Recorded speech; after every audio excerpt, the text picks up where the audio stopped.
This video is for documentary purposes only. Anything shown here is in legal states, 100% legal. Nothing shown is harmful or dangerous. Now, I've been growing for a while, believe it or not. I know, babyface, but 20 years. And over this time, there's been some things that have smacked me in the face of reality that changed the way I think about everything and my approach to the garden. And in this video, I'm going to give you some of the most brutal truths that you need to hear right now. Whether you've been growing for years or you're thinking about getting it going, you need to hear this. Stay tuned.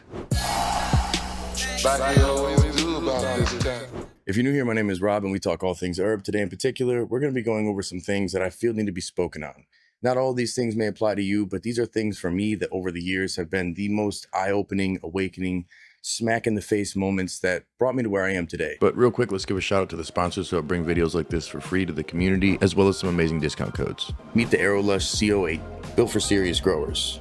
This isn't just an AC, it's cooling, heating, drying, and fan power all in one. Packing 8,000 BTUs of strength and precision sensors that track temperature, humidity, and VPD in real time. Your plants are always going to stay in that sweet spot as long as you dial it in with this. The setup is super easy. No wall installs, just roll it in, plug it in, and you're up and running. The self-evaporating system means no water tank to babysit, and it even auto-restarts after power outages so your garden never skips a beat. You can control it anywhere with the VivoSun app and adjust it on the fly. You can sync it with the full VivoSun Smart Grow system and your grow will be fully connected. Now you can grab this for $4.99 and it even comes with free shipping, unlike some other brands.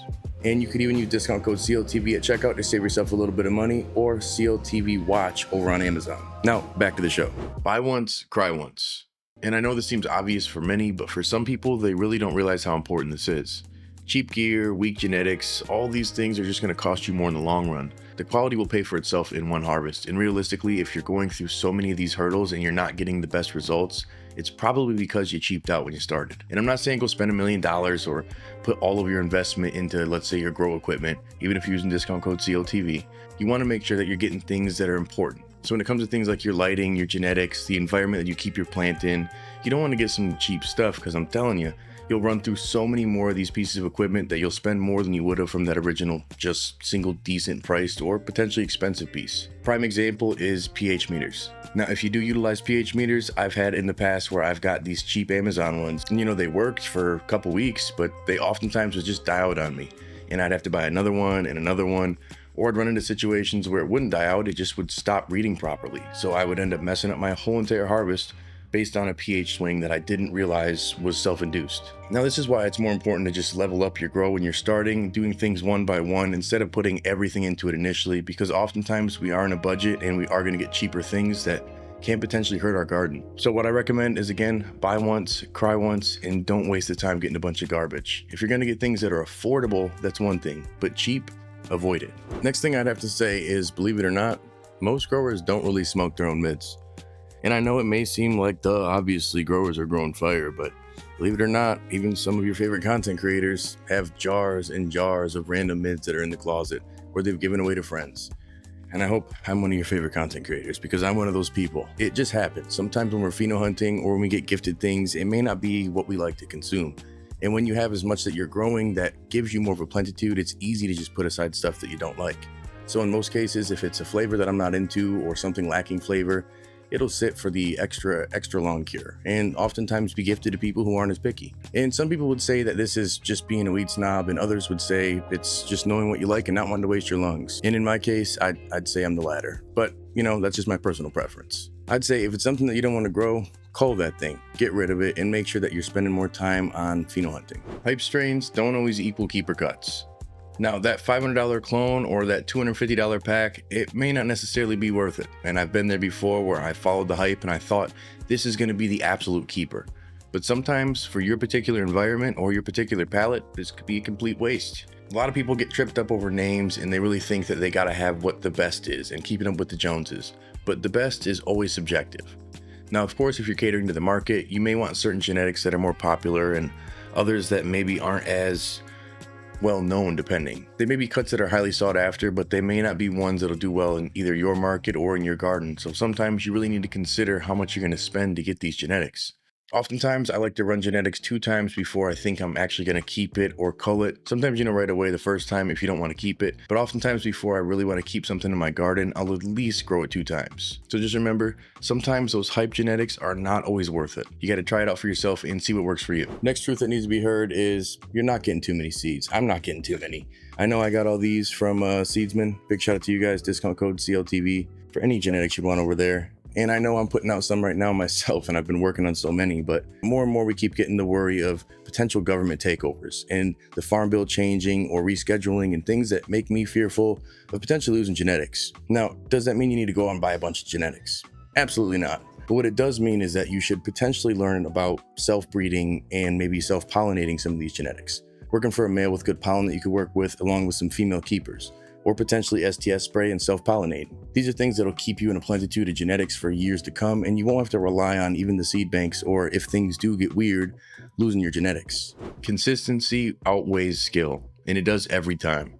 I know people who can get one really good harvest, they could train a plant very well for competition or for the internet, but when it comes down to actually having consistent perpetual harvests that are quality, oftentimes it's their consistency that's lacking. Now, it doesn't mean they don't have the skills, it means that the consistency outweighs these skills. You'll see people who are novice growers who just do the basics, who essentially let the plants just grow and give it the bare essentials, honestly do better overall with harvest per year and the overall quality. And this, again, leads back to the consistency. They're in there on a regular basis, maintaining the same consistent SOP, and they're doing everything that they need to do right.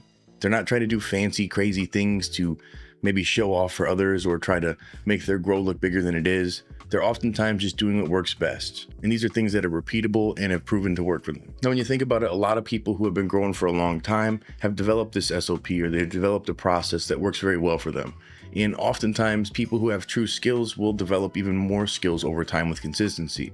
But if you're just diving into it with some basic stuff you've learned on the internet and you think you're gonna knock it out of the park, maybe one fire harvest, but it doesn't mean that you're gonna be able to consistently do it. So challenge yourself and push yourself more and try to see if you can match what you've done the last time or even one up it. Pheno hunting takes patience. And this is something that seems obvious, but I'm telling you, when it comes down to it, popping 5, popping 10, that may not be enough. And it's not saying it's not enough at one time. It's just more saying that it's not enough in general. Sometimes you need to pop different batches. So let's say you're doing a batch of 10 and you don't really find something that you love. Maybe you do another batch of 5 or another batch of 10. And maybe if you don't find something there, you move on to something different and come back again in a few months to another batch of 5. You want to keep on looking, and sometimes I know you end up with that closet full of mids. I've been there, trust me, I have it. However, it really puts you in a position of finding the dank that you're looking for instead of just wasting money on genetics. Because more times than not, we're getting these beans and we're not always finding keepers. But if we do that work and we take the time to pheno hunt and have the patience, you might be able to find something that you like. Just one more week has ruined more harvests than early harvests, believe it or not. Now, if we're looking for things like our thiols, our terpenes, our flavonoids, some of the strong dank aromas and effects that we want in our plants, well, sometimes they have certain optimum harvest times, and if you go past that, you can lose a lot of these dank traits from these genetics. Now, especially when you're running things like a GMO or something that has a heavy thiol in it, there's a window of 7 to 10 days that you can often harvest these to be able to maintain and preserve those thiols primarily for harvest. Now, all genetics vary, of course, but most times when you're dealing with something that leans on a GMO, it seems like that solid 13 week is what you need to be growing with. Going even further to, let's say, 14 weeks may be detrimental to the end product. So when you think just going one more week, analyze that plant a little bit more, look at the trichomes from top to bottom, check out the aromas, and maybe pay attention a little bit to your calendar, but don't focus too much on those dates. We want the plant to kind of tell us when it's ready to go. And the main expressions that you're looking for, of course, are going to be the stanky, danky funk, trichomes, and the stickiness. The next brutal truth that I had to learn the hard way is your plants do not give a fuck what you think or feel, or about your family or your vacation, or if you're sick, or if you need to just be out of the garden for a while. What it boils down to is the plants have their own schedule. You have to start the schedule, of course, and work something that fits within your regimen. But for the most part, if you're not on top of it and you're not maintaining this plant, well, it's gonna end up shooting you in the foot. More times than not, these genetics need a little bit more nurturing and a little bit more attention, especially with these new finicky hybrids. However, there is some stronger genetics that can take more resilience and have a little bit more U-time involved, or automation. And more people are utilizing automated watering and control systems that make things easier for them to be out of the garden and still get really good results. So if you're able to do that, you don't really have to be a slave to your garden, but depending on where you're at and depending on your situation, you may still need to spend a lot of time in there. So just know that you need to be able to dedicate more time to the garden and not think that the garden needs less time from you. What is it, Goku? Yeah, he agrees. Another slap in the face of reality that I got was burnout. Burnout is real, and getting complacent also is as well. Sometimes you get to a point where your harvests are so automated and hands-off and predictable that it just kind of becomes rinse and repeat and becomes boring over time. I've been growing for 20 years now, and there's been harvests that I do feel I put my foot way off the pedal, and I put it more on the brake, honestly. And I noticed that I was just dragging myself along, and the plants were showing. Most times in these situations, you need to be able to find something to spark that energy, to do something that changes that passion for you. And that could be as easy as finding new genetics, a new process, new soil, new training, or even breeding stuff. That's what I've been working on lately. I find that you get to the point where you go in there and this isn't for profit anymore, at least not for myself, and it's oftentimes usually pretty bountiful harvest, so I'll have a little extra left over. And when it comes down to it, when I take my foot off the gas, I notice that my gas becomes less and less as well. So if you do that, just be prepared for less quality. And if you're okay with that, no problem. But myself, I'm gonna make sure I keep going.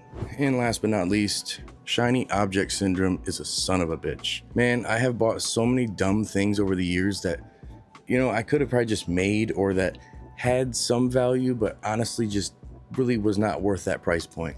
And when you do that, you run into the situation where you have a whole room full of random junk. You want to get rid of most of this shit, but half of it's been used or no one around you grows, or you don't want to pay for the shipping to send it out. So you get to the point where you have a bunch of random shit you don't need. Sometimes these things are valuable and useful, and they can be advantageous in your garden. And other times it's a complete waste of time and money, and it's just marketing. You got to know and understand that basically brands will put things out that aren't in our space, thinking that we're dumb stoners and that we need to buy this stuff because we don't know no better. And you could probably take a page out of our book and learn how we really do things here, because most of us have been growing DIY or completely off the grid with things you've never heard of or couldn't imagine us using for decades. Now, when it boils down to it, there's some awesome innovations out there, and there's some great products, of course, but there's a lot that just are kind of lackluster and leave a lot to be desired. If you're going to spend money on things, don't get caught up on shiny object syndrome, especially midway through your grows, because changing things up or throwing too much at your garden can really just be detrimental, and you don't want to waste time or money doing that. And I appreciate you guys tuning in for this video. Thanks a ton for watching, and if you need some more help with things like this, check out this video up here, because it'll definitely be advantageous for those of you who've been growing for a while or just getting started and need some help. Stay lifted.